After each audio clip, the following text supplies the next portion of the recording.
probably I would start, and most likely we're going to repeat some of the items we have already mentioned. But to me, it's finding the balance. It really depends.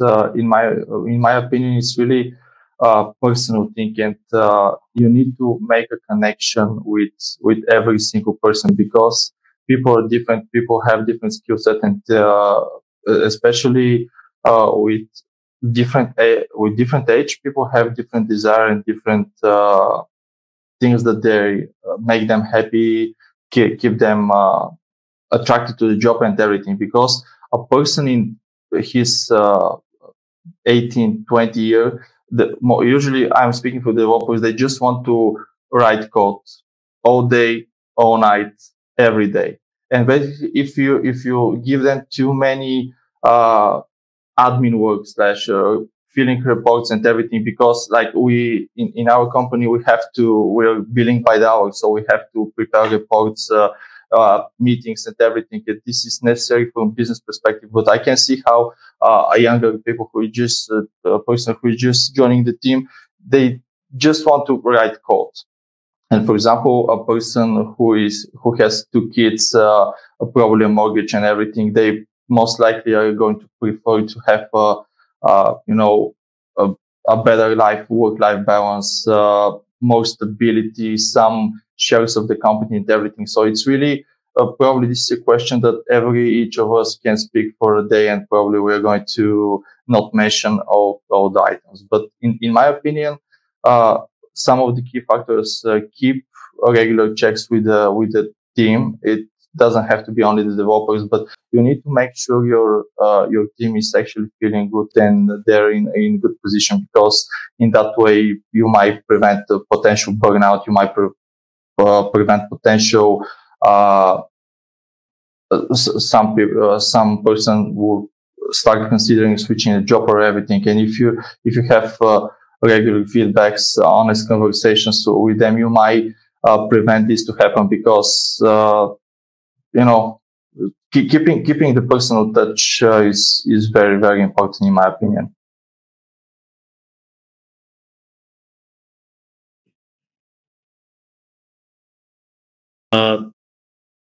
If I have to add a few things to what Stanko has said, which I completely agree with, I would add. I don't know if it's a key strategy, but it's a very key thing to keep in mind, that there's got to be a good leadership. So these positions that are related to the process but are not completely technical, such as project management, product ownership, also quality assurance. They need to be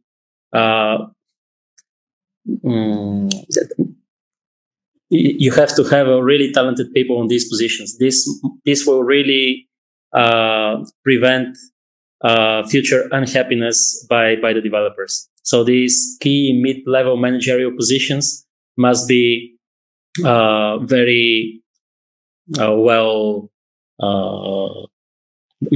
must be kept in a very high regard. There are a lot of different things that the company can do in order to keep their developers happy, and it's really based on their on the specifics of the team. And this general approach of not sticking to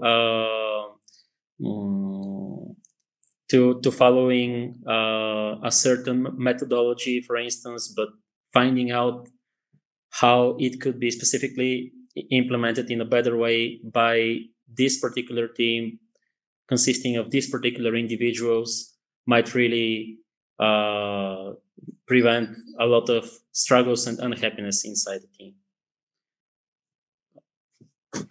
Yeah, what you said basically remind me that I forget who said this first, but basically the word is people don't usually leave the job; they're leaving managers, because this is very very important. If you even if you enjoy the company, enjoy the work, if you have a bad manager or someone at the top who just doesn't understand the business, doesn't understand the process, or is just not a good person, this might trigger very bad, uh, culture in the company. And probably one more thing I remember while we're talking, one of the items that we very prefer, and this is probably the first thing that we are looking for a person, is we don't want toxicity in the team or in the company. We just we had in the past some people who are just not good as a people. Like, they're very good at their job, but they're just making everyone else miserable around the team. So we are trying to get split paths as fast as possible, because this is probably the fastest way to make very big issues into the team. So yeah, this probably, if I have to enumerate a key strategy, this is going to be in the top 3 for sure.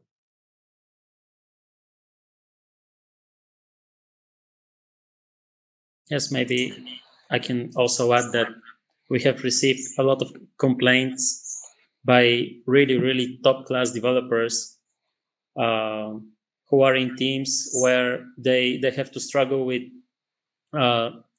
people people occupying roles such as project managers, who are really inexperienced, who are very young, very inexperienced in what they're doing. So clearly their current employer had underestimated the importance of the position of a project manager or of a product owner or related position, product manager.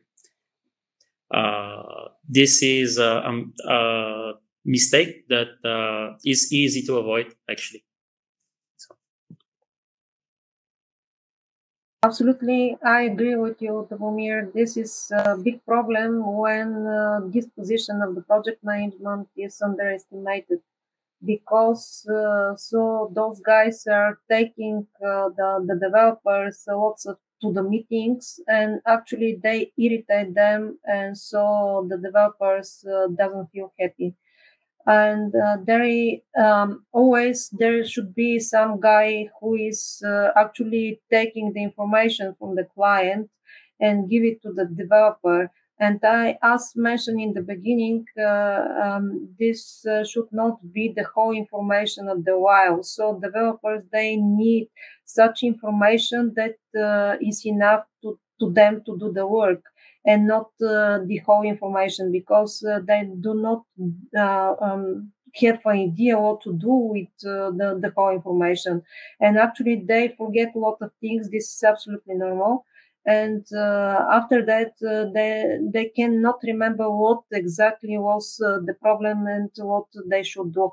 That's why this position of the project manager, or the guy who is taking the information from the client and just translating to the developers, is very important and should not be underestimated at the company.